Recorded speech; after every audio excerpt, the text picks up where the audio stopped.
Halo, selamat datang kembali di channel United Identity, channelnya fans Manchester United yang selalu berpikir logis dan sistematis dan juga selalu bersabar gitu ya.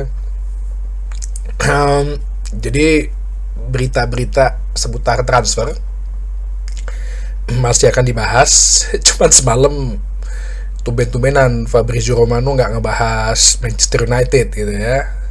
Udah pusing juga kayak dia mau kasih tahu berita apa lagi. Coba aja kalau di media-media mainstream ya, di timeline-timelinenya sosial media masih banyak pemain-pemain yang semakin kesini semakin aneh gitu yang dihubungkan ke Manchester United. Terakhir nama yang sangat santer yaitu Nicolas Jackson. Jadi dari Gyökeres, Osimhen, terus turun lagi waktu itu gue bilang Jamie Vardy. Oke lah, Jamie Vardy masih menurut gue masih oke deh. Terus Dominic Calvert-Lewin, sekarang ke Nicolas Jackson.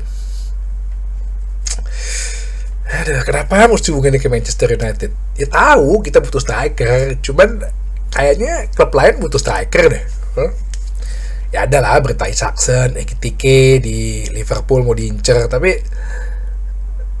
kenapa yang dihubungkan ke kita yang levelnya di situ gitu loh? Aneh kan? Sedesperate itukah mereka menganggap Manchester United ini?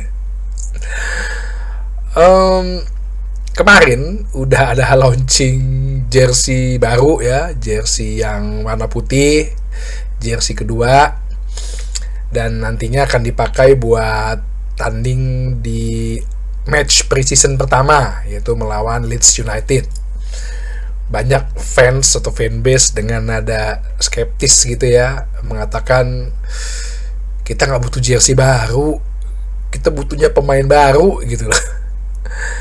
Ya kalau ngomongin jersey, sebenarnya kalau gue sih pribadi selalu nungguin yang jersey ketiga ya, karena jersey ketiga tuh bagus-bagus biasanya kan. Tapi yang tahun lalu sih putihnya bagus ya.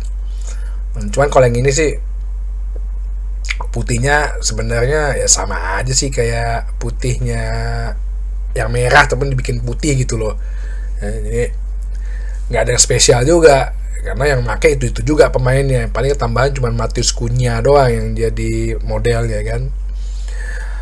Oke, di seputaran transfer masih di nama Bryan Mbeumo ya dengan Brentford yang beritanya masih simpang siur. Kemarin gue coba telaah gitu ya berbagai berita. Ya cuman ini bukan cocok logis sih, cuman secara logis bisa aja sih gue tarik benang merahnya. Jadi kenapa waktu itu banyak media merasa yakin bahwa kesepakatan sudah terjadi, karena saat ini kan si Brentford lagi mengincar pengganti untuk posisinya Mbeumo, yaitu Omari Hutchinson dari Ipswich Town. Cuman Ipswich Town sendiri kayaknya juga nggak mau ngelepas dengan harga yang rendah gitu loh. Kemarin aja penawaran pertama katanya 35 juta pun ditolak sama Ipswich Town. Ya kalau dari sisi Ipswich Town sih wajar ya, dari sisi bisnis nih lo denger informasi Brentford mau dapat duit banyak dari Manchester United. Ya masa lo mau beli murah ke gue, beli pemain yang akan jadi pengganti bintang lo nih. Ya dari sisi Brentford juga gue juga bisa memahamin kalau mereka saat ini dalam posisi bertahan gitu ya, atau menahan, karena seberapa rendah nih gue bisa bernegosiasi untuk Omari Hutchinson dengan Ipswich. Serendah-rendahnya berarti kan gue bisa tembak harga ibaratnya ke Manchester United, sehingga gue bisa pergunakan selisihnya itu ya. Selisihnya itu gue semakin besar kan semakin bisa banyak gue gunain ya. Contoh misalnya kalau dia bilang ternyata misal nantinya deal nih bisa 30 juta gitu, 40 juta, ya udahlah 65 juta lah Manchester United gue lepas nih. Berarti kan gue masih ada sisa 25 juta. Ya, Brentford kan masih punya sisa 25 juta yang bisa dia pakai untuk hal lain ya. Untuk beli pemain lain, atau beli pemain muda. Itu salah satu faktor yang gue coba baca-baca di berbagai berita. Tapi ada juga berita yang mengatakan bahwa sikap Brentford menahan ini karena mereka masih menunggu kedatangan manajer baru pengganti Thomas Frank, yaitu Keith Andrews ya. Jadi mereka dalam posisi, karena mereka punya bintang gitu ya, Brentford dalam posisi take control gitu, megang kontrol gitu. Tunggu ada aja alasannya, tunggu gue belanja dulu nih, deal dulu sama yang Ipswich, tunggu manajer baru datang gitu. Nah ya itulah, kalau dalam bisnis jadi middleman ya gitu ya, lu bisa jadi yang pegang kendali ya. Contohnya misalnya ya misalnya lu bisnismen, kontraktor gitu ya, lo klien gitu, ada kontraktor, ada supplier barang gitu kan. Kontraktor kan bisa aja ngomong nih kayak gini nih, bisnismennya udah bilang, si klien dia bilang, ayo dong, kan udah deal harganya, ya tunggu dulu dong, tukangnya belum ada, tunggu dulu dong, barangnya semua belum ada, ya kayak gitu. Jadi ujung-ujungnya semuanya merembet ke belakang-belakangnya. Proses transfer jadi lama, negosiasi dan deal jadi mundur, kemungkinan untuk ikut terbang bersama tim Manchester United ke Tour Amerika jadinya mundur. Ya walaupun kemarin di yang podcast Talk to the Devil itu dibilang sih, ya kalau seandainya kan mestinya kita hari Selasa depan, Manchester United itu kan Selasa depan berangkat ke Amerika untuk tour pre-season. Ya kalaupun ya transfer Mbeumo terjadi sesudah mereka berangkat, ya tetap aja Mbeumo-nya pergi nyusul untuk ikut tour pre-season gitu loh. Ya menurut gue sih juga hal yang wajar. Jadi kita tunggu aja ya drama si Mbeumo ini yang gak habis-habis. Jadi ingat juga sih gue zamannya pas Frankie de Jong juga begitu kan. Wah nanti pas tour Amerika, sebelum tour Amerika, ya kalau pas tour Amerika nyusul ya, ujung-ujungnya nggak jadi. Jangan sampai ini kejadian kembali. Untuk berita yang lain ya, ini mengenai penjualan yang juga nggak kunjung selesai. Agen Jadon Sancho saat ini sedang berada di kota Turin untuk membicarakan masalah kepindahan Jadon Sancho. Dan diperkirakan bisa untuk selesai dalam 24 jam ke depan ya, bagus. Harga yang sepertinya disepakatin yaitu sekitar 15 juta euro. Nggak tahu ya apakah nantinya akan ada tambahan penukaran pemain segala macam, belum ada, tapi yang beritanya pasti katanya harganya 15 juta euro. Agennya Jadon Sancho sih menurut gua datang di kota Turin ya untuk membicarakan permasalahan gaji ya. Karena ya Jadon Sancho ya, selama lu masih pengen main bola, lu harus turunin gaji lu sih gitu loh.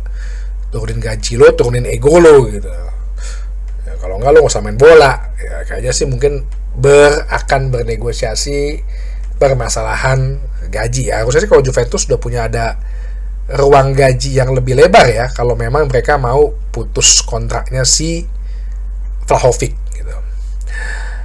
Jadi satu persatu kita tunggu ini Jadon Sancho apakah bisa terjadi dalam 24 jam ke depan. Semoga biar ada kepastian dan juga nggak ada racun lagi dalam tubuh Manchester United. Satu lagi mengenai Garnacho ya. Kemarin gue bilang kan ada video tuh ya, Garnacho datang ke tempat latihan Carrington setelah jam 5. Gue gak tau sih bener apa, kayaknya betul sih videonya ya. Harusnya sih lu udah cepet-cepet cari klub baru gitu. Garnacho sendiri kan bilang bahwa dia masih pengen mau bertahan di Premier League. Kabarnya dari Aston Villa berniat untuk menawar Garnacho, tapi dengan opsi peminjaman. Sekali lagi ya, peminjaman. Udah kayak apa? Udah kayak badan pinjol kita ini. Pinjam melulu. Ya nggak apa-apa kalau asal gajinya. Sebenarnya gajinya juga nggak gede-gede banget sih, 50.000. Ya tapi kalau kita patok harga gede, sebenarnya harga yang wajar sih. 60 juta, 70 juta. Noni Madueke aja bisa 55 juta pon. Please deh. Ya kali Garnacho masa nggak boleh kita patok 70 juta pon. Cuma masalahnya ya itu dia. Kenapa orang bisa menilai bagus Noni Madueke tapi Garnacho nggak bisa dinilai gitu ya.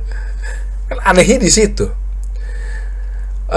Jadi ini Garnacho ada penawaran mungkin dari Villa dengan opsi maunya dipinjam. Nah, tapi apakah transaksi ini atau proses transfer ini berkaitan dengan Emiliano Martinez yang kabarnya sudah dilakukan pembicaraan? Kayaknya terpisah ya. Karena kabar juga berita bahwa Manchester United menawar Emiliano Martinez itu sekitar 30 sampai 33 juta pon ya. Permintaan Aston Villa kan 40 juta pon. Ya, itu udah bagus lah 33 juta pon. Kiper nomor 32.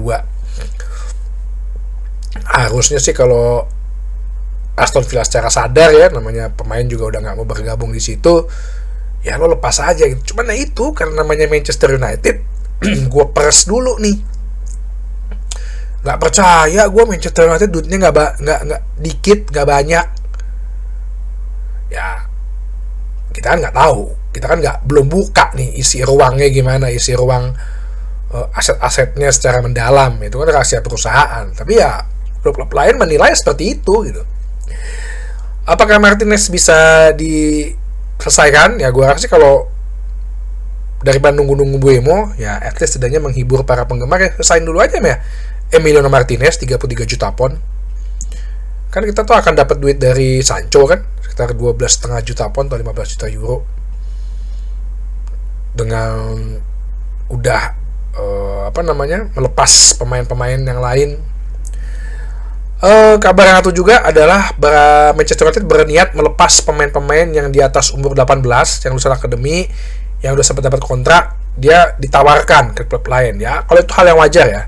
Mungkin dianggap ya pemain-pemain ini nggak memenuhi standar, ya mending gue tawarin aja ke tempat lain jadi duit gitu, daripada mereka suruh main di reserve lagi, main di tim cadangan lagi. Ya udah, yang udah di atas 18 tahun, sebenarnya ini kan gayanya kayak Ajax ya. Ajax tuh katanya kalau umur 18 tahun lu nggak masuk tim utama, mending lu berhenti jadi pemain bola gitu loh. Ya, mending lu berhenti jadi pemain bola. Nah, ya ini menurut gue langkah yang bagus ya untuk ya kita punya standar yang tinggi lah. Ya, lu udah umur 18 tahun, yang mending lu gua uangin. Ya walaupun kecil, receh gitu ya. Mungkin 1-2 juta pon tapi at least jadi duit gitu, daripada lo ya udah dapat kontrak profesional, gaji mungkin 10.000, 5.000 dolar, 5.000 pon per pekan. Ya tapi lo cuma bisa ngisi di reserve doang, masuk tim utama nggak bisa. Ya mending dibandingkan dilepas. Dan memang banyak terjadi protes sih dari para perwakilan pemain gitu ya. Ya tapi ya itulah, harus kejam kadang-kadang kalau lo dalam suatu organisasi yang lagi lo bentuk, ya lo harus kejam. Oke, jadi itu aja berita kali ini. Sampai ketemu lagi. Gue terima kasih banget ya, banyak teman-teman yang udah kasih komen. Ada yang dari Malaysia ya kemarin ya. Banyak juga ternyata fanbase Manchester United dari Malaysia. Apa kabar? How are you? Ya, senang bertemu. Salam buat teman-teman fans Manchester United yang ada di Malaysia. Sampai ketemu lagi di bahasan berikutnya di channel United Identity, channelnya fans Manchester United yang selalu berpikir logis dan sistematis. Terima kasih.